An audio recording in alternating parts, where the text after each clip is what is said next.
تو ایسے تیسے جیسے بھی کار کی اس قوم نے حضرت ذوالقرنین کو کہا کہ وہ ان کے لیے خراج کا بندوبست کر دیں گے اور وہ ان کے اور یاجوج اور ماجوج کے بیچ دیوار بنا دے، اس بات چیز سے ظاہر ہوتا ہے کہ وہ لوگ انتہائی بنیادی حالت میں تھے اور انہوں نے حضرت ذوالقرنین کو دیکھتے ہی پہچان لیا تھا کہ حضرت ذوالقرنین ایڈوانس ٹیکنالوجی یا پھر مہارت رکھتے ہیں، کیونکہ حضرت ذوالقرنین اپنے ساتھ کوئی مجمع یا زیادہ لوگ لے کر نہیں چل رہے تھے، اس لیے انہوں نے ان لوگوں سے خراج کی جگہ مین پاور مانگی، وہ آدمی مانگے جو ان کی رکاوٹ بنانے میں مدد کر سکے۔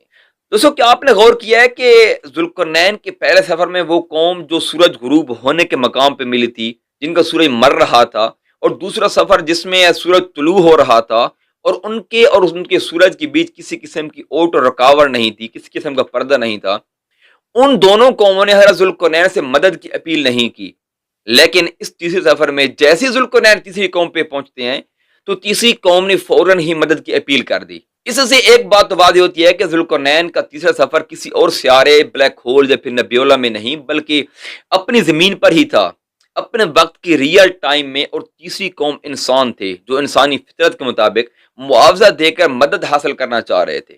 اسی ویڈیو کے شروع میں ہم یہ دیکھ چکے ہیں کہ زمین پر کوئی ایسی دیوار یا بیئر نظر نہیں آ رہا جو صد ذوالقرنین ہو سکتا ہے، لیکن قرآن کے اشاروں کے مطابق حضرت ذوالقرنین کا تیسرا سفر زمین پر ہی تھا، تو وہ جگہ کون سی تھی اور ہمیں آج تک نظر کیوں نہیں آ رہی؟ آئیے یہ سب جانیں گے انشاءاللہ اگلی ویڈیو میں۔